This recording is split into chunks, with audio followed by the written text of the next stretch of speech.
शुक्रिया नवाज शरीफ और digital signing. अस्सलाम वालेकुम नाज़रीन, मैं हूं तस्मीन जावेद और ये खबर से तस्वीर तक।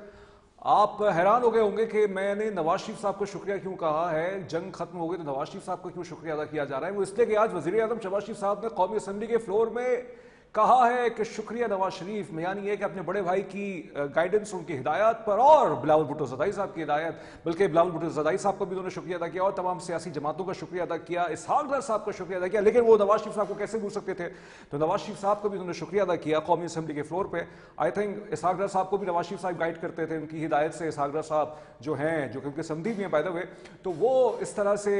फॉरेन मिनिस्टर भी हैं और उन्होंने नो डाउट एक बहुत कलीदी किरदार अदा किया है। लेकिन नवाज शरीफ साहब का तस्करा बनता भी है वज़ीर आज़म शहबाज शरीफ साहब के मुंह से, क्योंकि वो उनके छोटे भाई हैं, उनके ब्रदर हैं और उनके हमेशा उनके साथ वफादार रहे। तो नवाज शरीफ साहब कभी भी किसी भी मंजर से, किसी भी सियासी टॉपिक से, किसी भी डेवलपमेंट से, शायद अगर वो बैनुल अक़वामी भी हो, उससे वो बाहर नहीं हो सकते। लेकिन आज वज़ीर आज़म शहबाज शरीफ साहब ने कौमी असम्बली के फ्लोर में फील्ड मार्शल आसिम मुनीर साहब का भी शुक्रिया अदा किया और उन्होंने मोहसिन नकवी साहब जो वज़ीर दाखिला है उनका भी शुक्रिया अदा किया। उन्होंने ये फरमाया कि आसिम मुनीर साहब की कंटिन्यूस एफर्ट से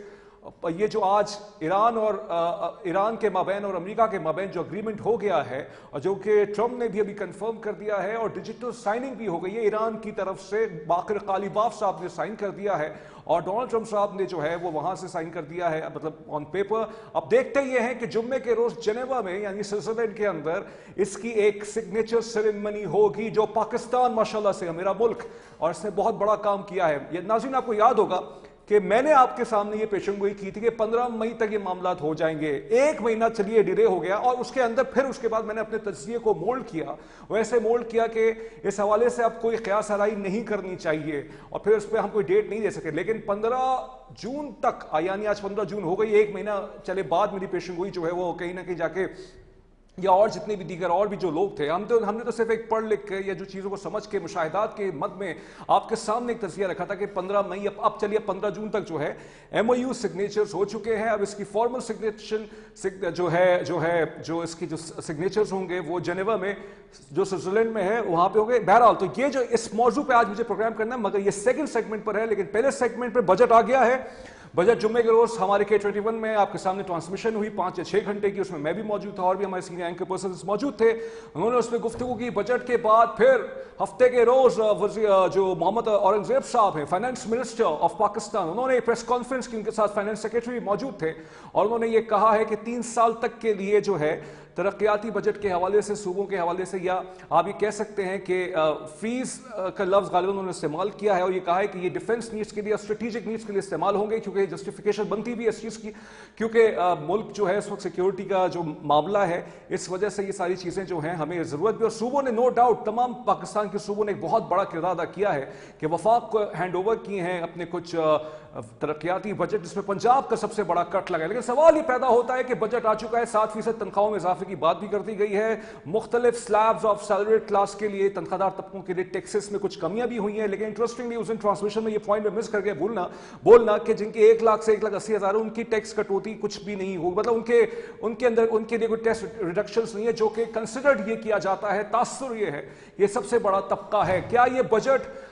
फीजिबल है? 1 साल के लिए है, 5 सालों के लिए पॉलिसी क्या है इसकी? आज स्टेट बैंक ऑफ पाकिस्तान ने 11% पे 11.5% पे इंटरेस्ट रेट को बरकरार रखा है। उनको ये लगता है कि इन्फ्लेशन कंट्रोल हो सकती है और इसी वजह से उन्होंने 11.5 पे रखा। अभी जंग का खात्मा है, लेकिन जंग के खात्मे के बाद ईरान और अमेरिका के माबैन क्या, और अपना हुर्मुज़ से खुलने के बाद जब तेल की तरसील आसान हो जाएगी, जो कि अभी कुछ कंफर्मेशन आ रही, कुछ बहरी जहाज वहां से गुजरना शुरू हो गए हैं, तो उसके जो इफेक्ट्स हैं पॉजिटिव मुस्बत, वो क्या पाकिस्तान की इकोनॉमी में 1 महीने के अंदर, 2 महीने के अंदर या 6 महीने के अंदर आएंगे? इसके हवाले से आज हम बात करते हैं। हमारे साथ बहुत रोज बाद हमारे साथ मौजूद हैं प्रोग्राम में सलमान शाह साहब, सीनियर साबिक वफाकी वजीर रह चुके हैं खजाना के। बहुत शुक्रिया सलमान शाह साहब। ये बताइएगा, बजट आ चुका है, कट्स भी लगाए गए हैं तरक्याती बजट के अंदर, सूबों के अंदर, जिसको मोहम्मद औरंगजेब साहब ने इस चीज को एक्नॉलेज कर लिया है, पहले स्पेकुलेशन के भी एक्नॉलेज कर लिया कि डिफेंस नीड्स के लिए, जो कि जिसकी जस्टिफिकेशन बनती है। लेकिन साथ साथ जो ये 7% का तनख्वाहों में इजाफा हुआ है, ये बहुत से लोग समझते हैं कम है, और एक राय ये है कि ये जो बजट आया है ये IMF का डिक्टेट भी है और साथ साथ कुछ आवाम को रिलीफ देने के लिए भी है, या फाइन ट्यूनिंग हुई है बेसिकली, मतलब कोई रेवोल्यूशनरी बजट नहीं है। आपका क्या इसमें ओपिनियन है? जी, ये तो बिल्कुल क्लियर है कि कोई रेवोल्यूशनरी बजट नहीं है और थोड़ा सा आपने बिल्कुल फ्रिंजेस के ऊपर इसको थोड़ी छेड़छाड़ की है, किसी को थोड़ा सा बेनिफिट दिया है, किसी से बेनिफिट उतना ही कहीं और से ले लिया है, और मेजर जो ब्रांट है वो तो सूबों पे ही पड़ा है। लेकिन आई थिंक कि इशू जो है ना इस वक्त वो बड़ा ज़बरदस्त इशू ये है कि पाकिस्तान अगर पिछले कई सालों से बड़ी स्टैग्नेशन में चल रहा है, पर्टिकुलरली 2008 के बाद आपकी इन्वेस्टमेंट जो है मुल्क में नहीं हो रही। इन्वेस्टमेंट जीडीपी के मुकाबले में 10 से 15% है, और हमें पूरे इस खिते में हिंदुस्तान में 30-35% है, बांग्लादेश में 30-35% है, चीन में 40 से 45% है। तो हम और वियतनाम वगैरह को भी आप देख लें तो इस खिते में बल्कि दुनिया में सबसे कम अगर कोई इन्वेस्टमेंट इस वक्त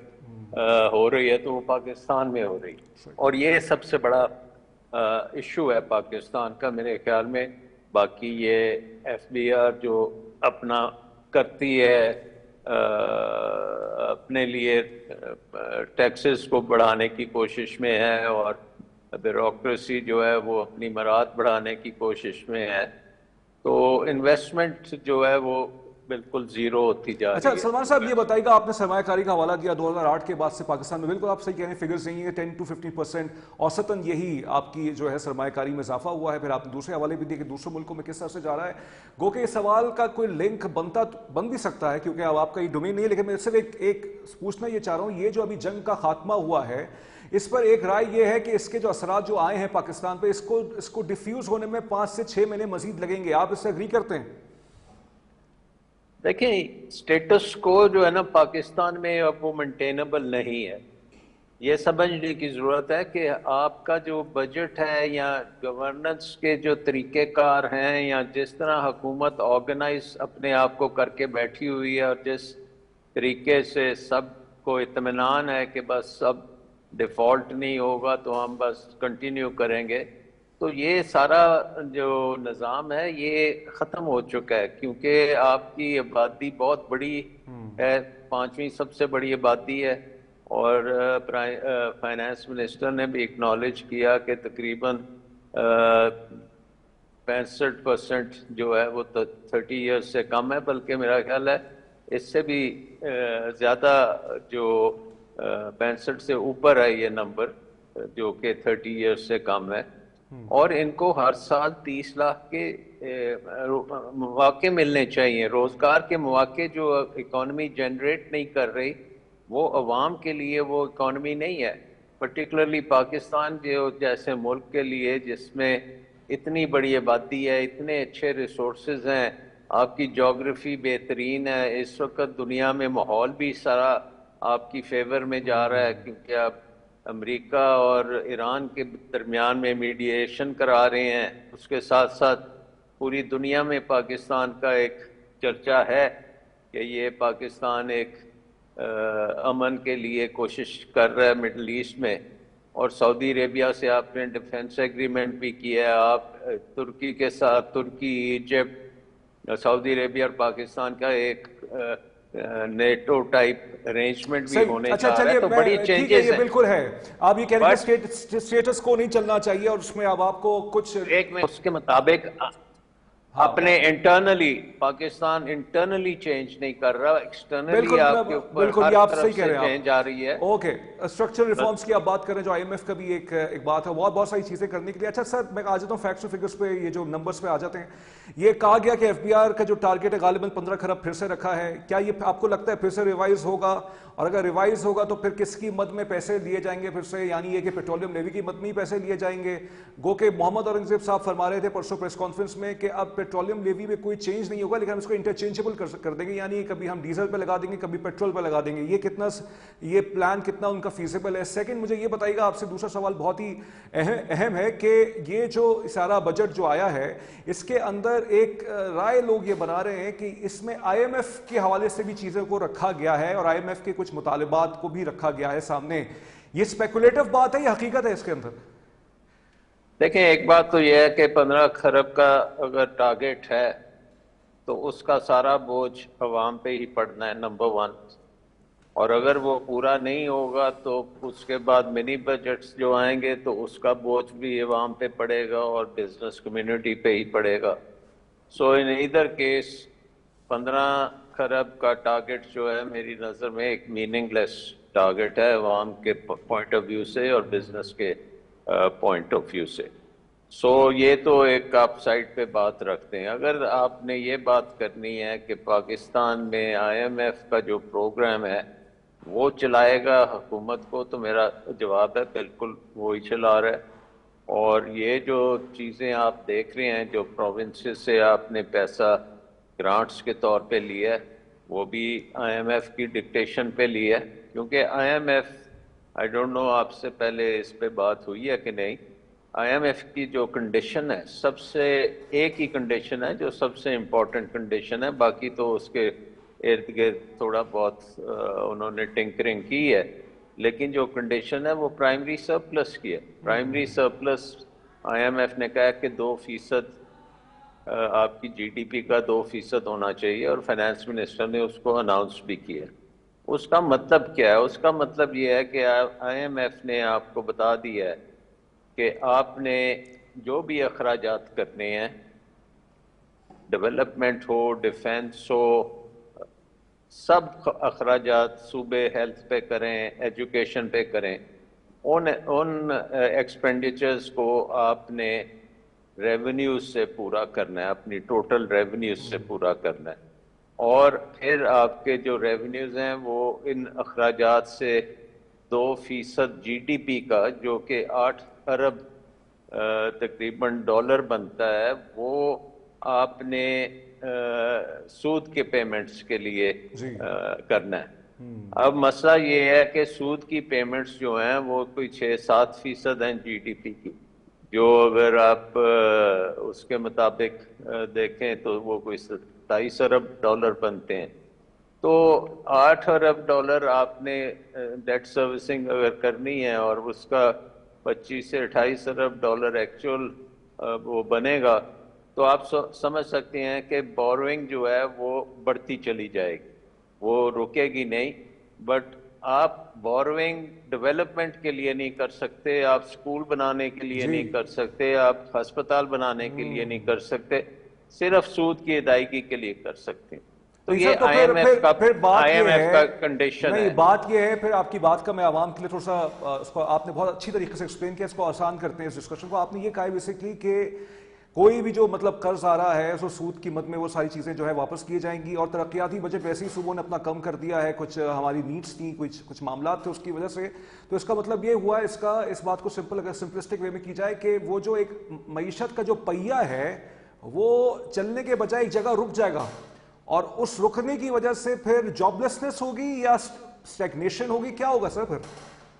دیکھیں بالکل وہ اس سے اسٹیگنیشن تو ہو رہی ہے نا، ہوگی کیا ہو رہی ہے. آپ کو اکنامک گروتھ حکومت نے بتایا کہ 4% ٹارگٹ تھا، 3.7% ہوئی ہے. جی لیکن جو میرے نظر میں 3.7 بھی اوور ایسٹیمیٹڈ ہے. آگے چل کے جب ریویژن آئے گی تو یہ نمبر بھی نیچے ہو جائے گا. او مائی گاڈ. تو اسٹیگنیشن تو ڈیفینیٹلی ہے. ہمیں پتہ ہے کہ ان ایمپلائمنٹ جو ہے وہ 22-23% تک پہنچ چکی ہے. ہمیں پتہ ہے کہ غربت کی لکیر سے نیچے جو آبادی ہے وہ حکومت خود کہتی ہے 28% ہے، لیکن ورلڈ بینک کہتا ہے اس کی ڈیفینیشن کے مطابق وہ تقریباً 48% ہے. سو لوگ تو بہت پسے ہوئے ہیں، اور یہ جو بجٹ ہے اس سے ان کو کسی قسم کی کوئی ریلیف نہیں ہے. اب کرنا تو یہ چاہیے تھا کہ اگر آپ نے اکنامک گروتھ لینی ہے، کیونکہ وہ بہت ضروری ہے، اکنامک گروتھ سے ہی روزگار کے مواقع نکلتے ہیں. سو سیکوینس یہ ہے کہ انویسٹمنٹ کو آپ زیادہ کریں،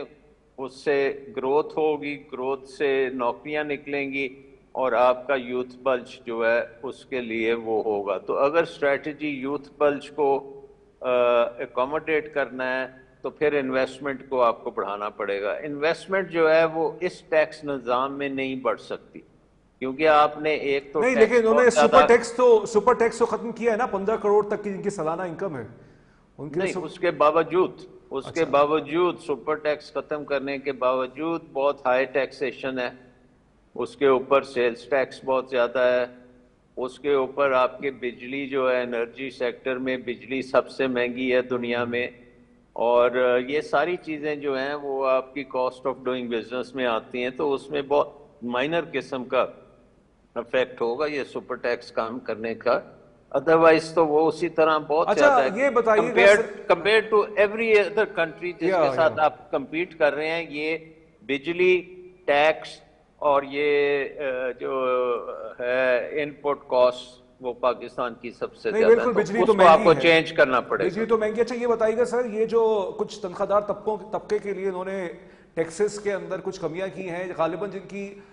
20 لاکھ سے 22 لاکھ تک کی سالانہ جن کی سیلری ہے، جو کہ بنتا ہوگا 2 لاکھ یا 2,20,000 2.5 لاکھ اس کے مابین، اور اس سے اوپر جتنے بھی ہیں، اچھا ان کے لیے کچھ انہوں نے ٹیکسز کے اندر کمی کی ہے، لیکن وہ طبقہ جو 1 لاکھ سے 1,80,000 کما رہا ہے، اس کے حوالے سے کوئی اناؤنسمنٹ نہیں آئی ہے۔ سر ایک بیسک میتھمیٹک یا بیسک اکانومک پرنسپل تو یہی ہوتا ہے کہ جس کی تنخواہ زیادہ ہوگی اس پہ ٹیکس نسبتاً زیادہ لگے گا، جس پر کم ہوگا اس پہ جو ہے کم لگے گا، لیکن یہاں ایک الگ ہی فارمولا اپنایا گیا ہے، یہ کیا سائنس ہے سر، تھوڑا سمجھائیں گے آپ؟ دیکھیے بات یہ ہے کہ ٹیکس کا نظام جو ہے وہ بالکل ڈس فنکشنل ہو چکا ہے، اور جیسے میں نے کہا کہ یہ انویسٹمنٹ بھی نہیں ہونے دیتا، اور غریبوں کے اوپر ہر قسم کا سیلز ٹیکس بھی لگا ہوا ہے، اب اس میں بچوں کے دودھ تک پہ ٹیکس لگا دیا گیا ہے، پھر سیلریڈ کلاس جو ہے وہ کیونکہ ان کی تنخواہیں کٹ جاتی ہیں ٹیکس ایٹ سورس، تو ان کو آپ نے دمبا بنایا ہوا ہے اور ان پہ بھی ٹیکس فٹ کیا ہوا ہے، حالانکہ ان کی قوت خرید نہیں ہے کہ وہ ٹیکس کو برداشت کر سکیں۔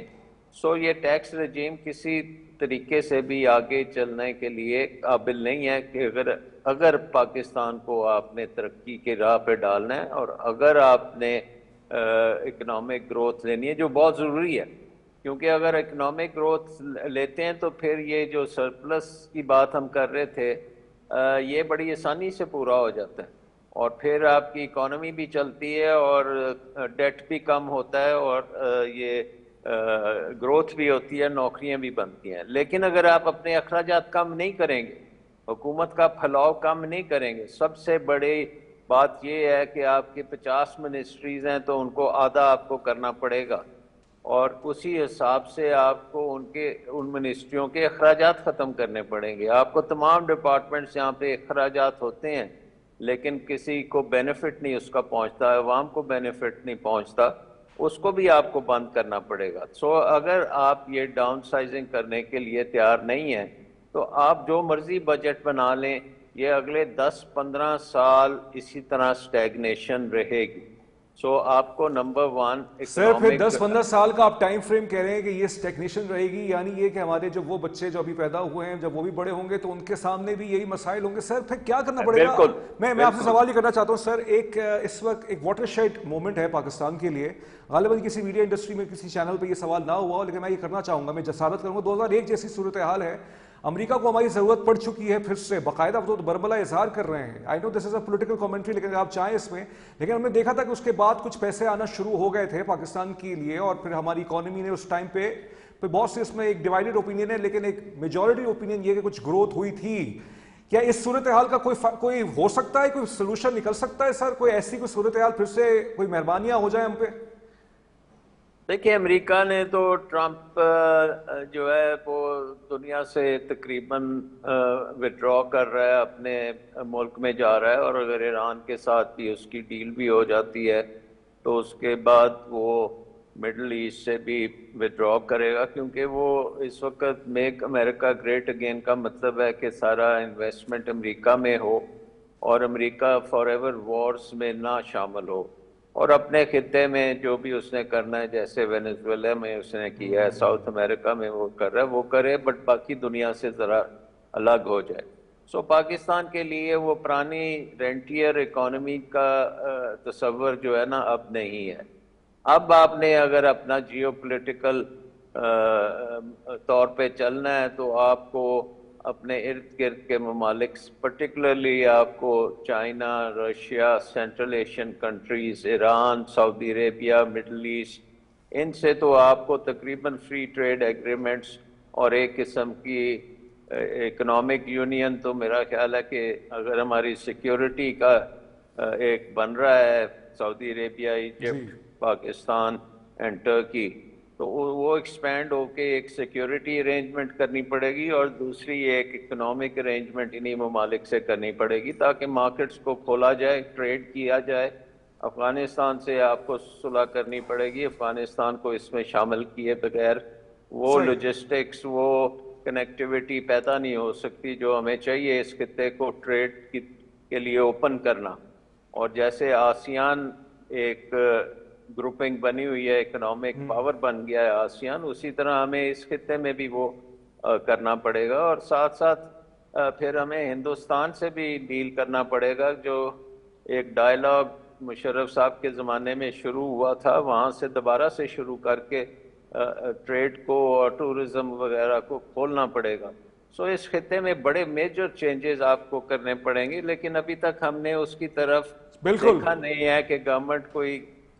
قدم کوئی لے رہی قدم ہے اٹھائے۔ یا بہت شکریہ آپ کا سلمان شاہ صاحب، آپ سے ہمیشہ گفتگو ہوتی ہے، بہت کچھ مفید گفتگو ہوتی ہے، بہت سے مختلف زاویے سننے کو ملتے ہیں اور ایک سوچ پیدا ہوتی ہے کہ کیسے آگے کے حوالے سے چیزیں ہوں گی۔ آپ کا ایک جملہ ہے کوزے میں آپ نے جو ہے سمندر کو کوزے میں سما دیا، وہ یہ کہ 10-15 سال تک اسی طرح کی اسٹیگنیشن جیسی ہی پالیسی رہے گی، یعنی یہ ان کے بقول اسٹیبلٹی کا نعرہ تو ہوگا ہر حکومت کی طرف سے کہ استحکام لے آئے ہیں، لیکن جو گروتھ ہے وہ مسئلہ ہوگا۔ اچھا، گروتھ میں پرابلم یہ ہوتی ہے ناظرین، سمپل میں آپ کے سامنے کر دیتا ہوں، چیزوں کو بہت کمپلیکیٹڈ نہیں کروں گا، کہ آپ کے ملک میں زیادہ تر جو ہے درآمدات ہو رہی ہیں، یعنی امپورٹس ہو رہی ہیں اور برآمدات کم ہے۔ یہ تو خود حکومت کا فگر ہے کہ غالباً جو ہے درآمدات جو ہے 70 ارب ڈالرز پہ ہے، یعنی امپورٹس آپ کی 70 بلین ڈالرز پہ ہے اور ایکسپورٹس صرف 34 بلین ڈالرز پہ، مطلب مور دین ڈبل جو ہے آپ کے امپورٹس ہیں۔ یعنی یہ کہ آپ کا زر مبادلہ جو ہے زیادہ جو ہے درآمدات کے لیے ہو رہا ہے خرچ۔ تو سوال یہ پیدا ہوتا ہے کہ ایکسپورٹس کو کیسے بڑھایا جائے۔ بہت سی پالیسیاں آتی ہیں، سب سے بنیادی، سب سے آسان کر کے بتا رہا ہوں کہ کاسٹ آف پروڈکشن، یعنی لاگت کو آپ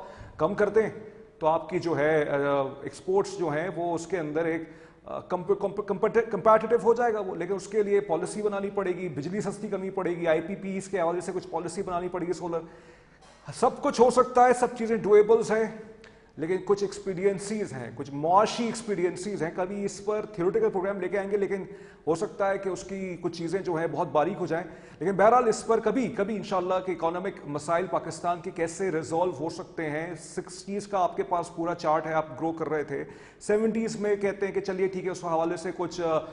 قومیاتی یا نیشنلائزیشن کے نام پہ کچھ چیزیں ڈاؤن ہوئی، 80 کے اندر امریکہ کو ضرورت پڑ گئی، لیکن 1990 آنورڈس پاکستان کے اندر ایک اسٹیگنیشن جیسی صورتحال ہے، اکانومک میس ہے یہ، اور اس کو حل کرنے کے لیے ایک بجٹ کافی نہیں ہوگا، آپ کو لانگ ٹرم پالیسی بنانی پڑے گی اور پالیسیز کا تسلسل ضروری ہے۔ یہ ہوتا ہے حکومتیں آتی ہیں، دوسری حکومت آتی ہے، اس کو چینج کر دیتی ہے، یہ سارے معاملات ہیں۔ بہرحال تو جیسے میں نے کہا تھا کہ پروگرام کے پہلے سیگمنٹ پہ کہ ہم آپ کے سامنے جو سیگمنٹ لائیں گے، دوسرا وہ یہ کہ جو امریکہ ایران کے مابین جو معاہدہ ہو چکا ہے، ہو گیا ہے معاہدہ، سگنیچرز ہو گئے ہیں، ٹرمپ صاحب نے سائن کر دیا ہے، ڈیجیٹل سگنیچر قالیباف صاحب نے ایران کے انہوں نے کر دیا۔ ابھی مسعود پزشکیان صاحب کا بیان پڑھا تھا، انہوں نے بھی کہا ہے کہ 90% جو ان کی قومی سلامتی کونسل ہے، نیشنل سیکورٹی کونسل، ان کے ممبران نے اس میمورینڈم آف انڈرسٹینڈنگ MOU ہوا ہے، یہ MOU کا مطلب یہ ہوتا ہے کہ ان پالیسیز کو ہم لے کے چلیں گے اور اس کے بعد ایک فائنل آخری ایک معاہدہ ہوگا۔ اب اس کے کیا نکات ہیں، اس کے حوالے سے ابھی تک کوئی چیز کنفرمیشن نہیں ہے۔ پاکستان کے کردار کو آج ٹرکائی نے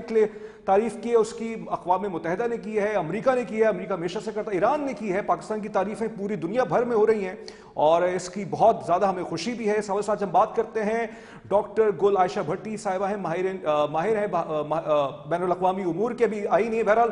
ابھی وہ ہمارے ساتھ آن لائن نہیں ہے، ہم ان سے بات کریں گے انشاءاللہ۔ تو اس حوالے سے ناظرین جیسے میں نے آپ سے کہا تھا کہ مطلب یہ 3 مہینے سے زیادہ کا عرصہ یہ جنگ رہی، گو کہ ایک جنگ بندی ہو گئی تھی، کمزور اس کی مطلب بنیادیں تھیں، کبھی ہل جاتی تھیں اور ہلی بھی، خاص طور پہ لبنان کا محاذ جو تھا وہ زندہ رہا۔ اسرائیل نے لبنان پر حملے ابھی بھی غالباً وہ کر رہا ہے، لیکن اس معاہدے کے لیے ایران نے یہ کہا تھا کہ لبنان کے اندر جنگ رکے گی اور ابنائے ہرمز کے لیے سب سے پہلے بحری ناکہ بندی امریکہ ختم کرے گا۔ ایران بھی اپنے بحری ناکہ بندی، ایران بھی جو ہے ابنائے ہرمز سے وہ جو ہے وہاں پہ جو جہازوں کو وہ نہیں گزرنے دے رہا تھا اس سے بھی وہ پیچھے ہٹے گا. اب ہمیں جوائن کر چکی ہیں جیسے میں نے کہا تھا کہ ماہر بین الاقوامی امور ہیں, ان سے پوچھیں گے کہ یہ جو ایم او یو جو اب جنیوا میں سائن ہو چکا ہے سائن, اس کی فارمل جو ایک سیریمنی ہے جو پاکستان جس کی میزبانی کرے گا, اس کے بعد 2 مہینے کا ایک پورا ایک ٹائم فریم ہوگا, اس کے اندر کیا کیا چیزیں ریزالو ہو سکتی ہیں, کتنا کچھ پیسہ ملے گا نہیں ملے گا, ابھی اس کو اسپیکولیشنز ہیں, روٹرز الجزیرہ کچھ چیزیں رپورٹ کر رہے ہیں کہ ایران کو کچھ مد میں پیسے ملیں گے, لیکن حتمی کیا بات ہوگی. مسئلہ موجود ہیں ڈاکٹر گل عائشہ بھٹی صاحبہ. بہت شکریہ عائشہ صاحبہ, یہ بتائیے گا کہ بہت ہی ایک حوصلہ افزا مثبت خبر ہے اور پاکستان کے کردار نے سب کی تعریف کی. ایران اور امریکہ جو 46 سال سے جن کی جنگیں بظاہر مطلب لگتا نہیں تھا کہ کوئی اس کا سلوشن نکلے گا, عمان نے بھی کوششیں کی, بہت سے فریقین اس کے اندر شامل تھے, آخرکار پاکستان کو یہ سہرا جاتا ہے کہ اس نے ایٹ لیسٹ جو ہے برف پگھلا دی ہے. بہت شکریہ مجھے انوائٹ کرنے کے لیے. آپ بالکل ٹھیک کہہ رہے ہیں کہ دیکھیں یہ ایک تو بہت سالوں کی ان کی مور دین 40 سال ہیں, 40 ایئرس کی ان کی یہ رائیولری تھی, اور اسپیشلی پیچھے جو 100 ڈیز کا جو ہم دیکھتے ہیں کہ وار میں جس طرح سے یہ انوالو تھے اور کتنا مشکل تھا اس کو ان میں سے نکالنا ہے, تو یہ جو intensive back channel diplomacy Pakistan نے کی ہے یہ بہت امپورٹنٹ ہے. تو اب آپ دیکھیں کہ اس وار کے اوپر جب ایک مبارکباد جب آ رہی ہے تو اس میں پاکستان ہر جگہ موجود ہے, اور وہ اسپیشل مبارکباد جو ہے وہ ہر طرف سے آ رہی ہے, کیونکہ دیکھیں یہ اب جب ہم جنگوں کی بات کرتے ہیں تو یہ اکنامک ہٹ سب سے زیادہ ہوتا ہے, اور یہ سب ہی فیس کر رہے تھے. اور ابھی جب امیڈیٹ اکنامک ریلیف ملا ہے گلوبل انرجی مارکیٹ کے اندر, اور ہم نے دیکھا کہ جو ہائی امپلیمنٹیشن رسک تھے وہ کم ہوئے, حالانکہ ابھی تک M O U fully public نہیں ہوا, ٹھیک ہے. تو یہ وہ ساری چیزیں ہیں جو سب کے لیے ہی خوش آئند ہیں, لیکن اس میں کچھ چیزیں ایسی ہیں جیسے بھی میں دیکھ رہی تھی کہ جو پوائنٹس ابھی آل دا سے میں نے ڈسکلوز نہیں کیا, لیکن کچھ چیزیں ایسی ہیں جو پرفارمنس سے ریلیٹڈ ہے. جیسے اگر 60 ڈیز کا جو کلاک اس میں انہوں نے ٹائم فریم اس نے جو دیا ہے وہ بہت امپورٹنٹ ہے, کیونکہ اس پہ ٹیکنیکل ٹیمز بیٹھیں گے, اس پہ ڈسکشن ہوگی کہ کس طرح سے وہ دونوں سائڈ جو ہیں وہ نیگوسیشن کر کے جو نیوکلیئر پروگرام ہے اور جو پرماننٹ سینکشن ریلیف ہے وہ ایران کا میک شور کیا جائے. اس کے ساتھ ہی ہم دیکھیں کہ وہ $24 بلین کی وہ جو ایرانی ایسٹس کو انفروزن کرنے کی بات کی جا رہی ہے وہ بھی پرفارمنس بیسڈ ہے. یعنی ان 60 ڈیز میں وہ دیکھیں گے کہ اگر ایران جو ہے وہ ساتھ ساتھ جو ہے وہ اس کو کرتا ہے, رسپانس دیتا ہے, کوآپریشن شو کرتا ہے, تو ساتھ یہ اوپن کرتی ہے. بڑا ٹرکی ہے آگے والے دن بھی, لیکن جتنا تیزی سے ہم اس کی کنکلوژن تک آئے ہیں میرا خیال ہے کہ یہ آگے بھی بہت آسانی سے ہو جائے گا. لیکن اس پہ میجر جو رول ہے وہ پاکستان کا اس لیے ہے کیونکہ دونوں پارٹیز میں ٹرسٹ ڈیفیسٹ بہت زیادہ ہے. اچھا, لیکن اس میں عائشہ صاحبہ یہ آپ پر امید ہیں کہ انشاءاللہ آگے کا مرحلہ آسان ہوگا, میں بھی بہت پر امید ہوں کہ ایسا ہی ہونا چاہیے, لیکن اس کے اندر ایک شر انگیزی آپ کہہ سکتی ہیں, جو اسپوائلنگ فیکٹر ہے وہ اسرائیل ہے, اور ابھی تک میں نے کوئی ایسا بیان پڑھا نہیں ہے اسرائیل کے حوالے سے. گو کہ ٹرمپ کا کل یہ کہنا تھا کہ کیونکہ نیتن یاہو کہیں اور مصروف تھا تو جب وہ آیا تو اس سے ہم نے بات کر کے یہ ساری چیزیں کی ہیں. اب سوال یہ پیدا یہ ہوتا ہے کہ ابھی جمعے کو ہونا ہے,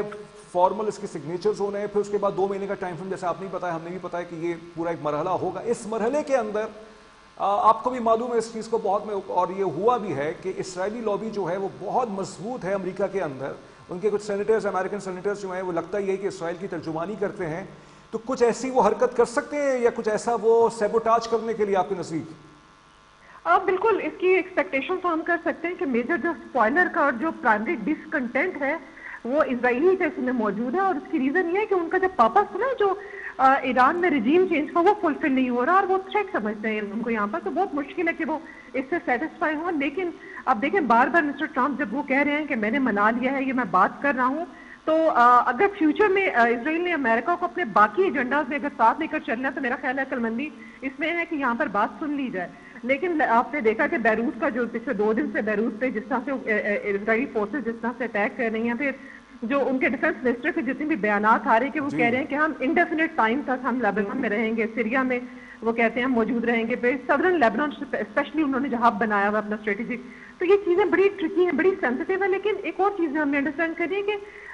جب بھی ہسٹری میں کبھی اس طرح سے جنگیں ہوئی ہیں اور جب تک کہ سیز فائر نہیں ہو جاتا, معاملات حل نہیں ہوتے, ایسا کوئی نہ کوئی اسپوائلر موجود رہا ہے. تو ایسا نہیں ہے کہ کبھی کوئی اسپوائلر رہا نہیں, اس دفعہ یہ اسرائیل ہے. اور میرا خیال ہے کہ جتنا ڈٹرمینیشن سے باقی سارے ممالک, آپ دیکھیں نا قطر ہے, KSA ہے, آپ اب مڈل ایسٹ سارا, آپ یورپ دیکھیں سارا, اور آپ اس کو دیکھیں, امریکہ دیکھیں, اور باقی نہیں ہر طرف سے جس طرح سے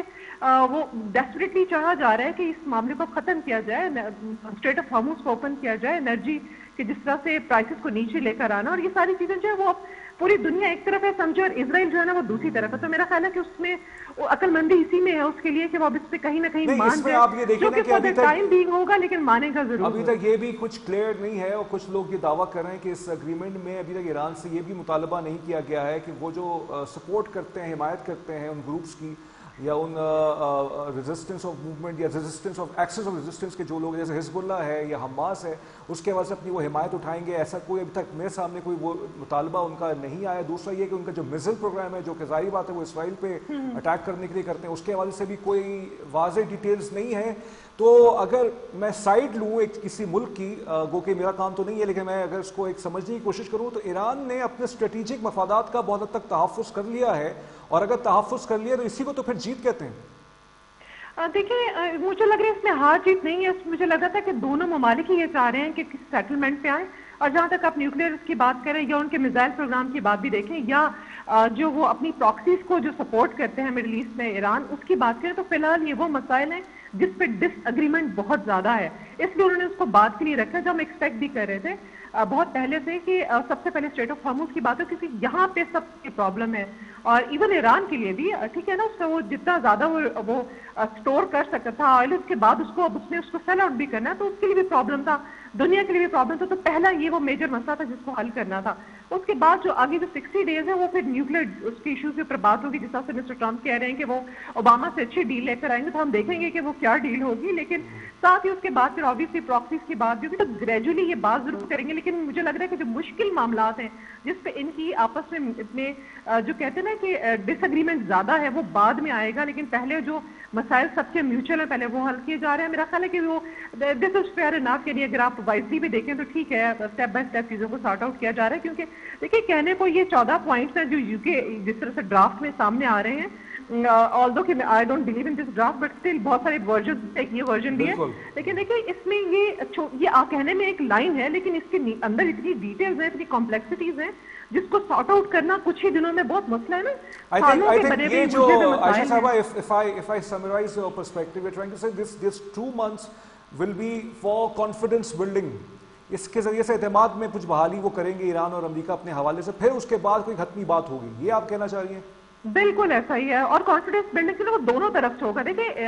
जिस तरह से वॉकआउट किया बार बार इन्होंने न्यूक्लियर डील से, ट्रम्प साहब ने अपनी पिछली टर्म में किया ना, तो इस वक्त भी उन्होंने वॉकआउट किया ना न्यूक्लियर डील से, तो इस वक्त वो कितना कंप्लायंस करते हैं, वो कितनी कॉपरेशन शो करते हैं, साथ ही साथ ईरान की तरफ से भी कॉपरेशन बहुत जरूरी है। मैं बार बार अपने ये तज्जिये में ये कहती हूँ कि ईरान जो उसके अंदर भी डिवीजन है, आप देखें ना जो पार्लियामेंट है they are little bit softer, कि वो चाहते हैं कि मसला हल हो, लेकिन आपके पास जो IFGC जो है वो उसमें आपको हार्डलाइनर नजर आते हैं जो नहीं चाहते, तो वहां पे उनके यहाँ भी प्रॉब्लम्स हैं, तो वो किस तरह से अपने मसाइल को आज मसूद पेज़ेश्कियान साहब ने फरमाया है, आज मसूद है। पेज़ेश्कियान साहब जो ईरानी सदर हैं उन्होंने फरमाया कि 90% जो उनकी कौमी सलामती कौंसिल के मेंबरान हैं, जिसमें पासदार इनकलाब के भी गालिबन लोग हैं, उनकी तरफ से हिमायत आई है। 90% में ख्याल से बहुत अच्छा नंबर है ये। बिल्कुल, ये अगर ऐसा है तो बहुत अच्छी बात है। और जब तक ये आपस, और इस तरह मिस्टर ट्रम्प की मैं बात करती हूँ कि उनके यहाँ भी डिवीजन मौजूद है, जिस तरह से अभी आपने बात देखी कि इजराइल की जो लॉबी है वो तो बिल्कुल अगेंस्ट है ना, वो तो रिजीम चेंज करना चाहते हैं, बल्कि रिजीम चेंज से ज्यादा मुझे लगता है वो ईरान को कंप्लीटली डिस्ट्रॉयड देखना चाहते हैं, जिस तरह से इराक में किया गया, जिस तरह से सीरिया में वो चाहते हैं, तो वो कंप्लीटली लेकिन आयशा साहब ये बताइएगा मुल्क उनके हक में है। What will be the narrative for the US president to sell his supporter, मतलब वो ये कहेंगे कि हमने ईरान को जो है उनसे जो है एटमी तवानाई उनसे ले ली है, उनको बॉम्ब बनाने की, हम बॉम्ब बनाने हमें नहीं दिए, तो ये तो वही बात है जो अमेरिका पिछले 10 सालों से कर रहा है, यही बात वो करेंगे या कुछ नया बयानिया वो लेके आएंगे आप? देखिए बातें तो वही होंगी, लेकिन शायद उसके ऊपर जो अमल करने का तरीका मुख्तलिफ होगा। और अभी जो ईरान की पोजीशन है ना वो 2015 वाली नहीं है, अभी वो थोड़े से स्ट्रांग फुटिंग पे खड़े हुए हैं, तो उस तरह से चीजें आसान नहीं होंगी, हो जाएंगी लेकिन थोड़ा मुश्किल होगा। और मैं फिर बार बार इसमें ये कहती हूँ कि इसमें पाकिस्तान का रोल इसलिए इंपॉर्टेंट है अलॉन्ग विद कतर एंड कैसे, उसकी रीजन ये है कि ये वो ममालिक हैं जो इस मीडिएटर के साथ साथ इन दोनों के दरमियान में जो प्रॉब्लम है ना, उनकी जो कॉन्फिडेंस बिल्डिंग है उस पर रोल प्ले करेंगे, प्रॉब्लम को सॉर्ट आउट करेंगे। उसमें पाकिस्तान का यूनिक रोल इसलिए है कि आप कतर और कैसे, तो मुझे आप देखें ना कि एक इफेक्टिव पार्टी है ना, पाकिस्तान इफेक्टिव पार्टी इस तरह से नहीं है, एक जंग का हिस्सा नहीं है पाकिस्तान, लेकिन एक पाकिस्तान की तरफ से एक एफर्ट है जो कि इंटरनेशनल पीस के लिए स्टार्ट किया, तो ये बहुत खुशाइंदा और उसको ज्यादा सपोर्ट इस तरह से मिलती है। इंटरेस्टिंग। अच्छा आयशा साहब, आज हमें पाकिस्तान के किरदार पर 5-6 मिनट रहते हैं। आज वज़ीर आज़म शहबाज शरीफ साहब ने कौमी असम्बली के फ्लोर में फील्ड मार्शल आसिम मुनीर साहब की तारीफ भी की, इसाक डार साहब जो कि फॉरेन मिनिस्टर हैं उनकी और डिप्टी प्राइम मिनिस्टर उनकी भी तारीफ की, मोहसिन नकवी साहब की भी तारीफ की। हमने देखा कि मोहसिन नकवी साहब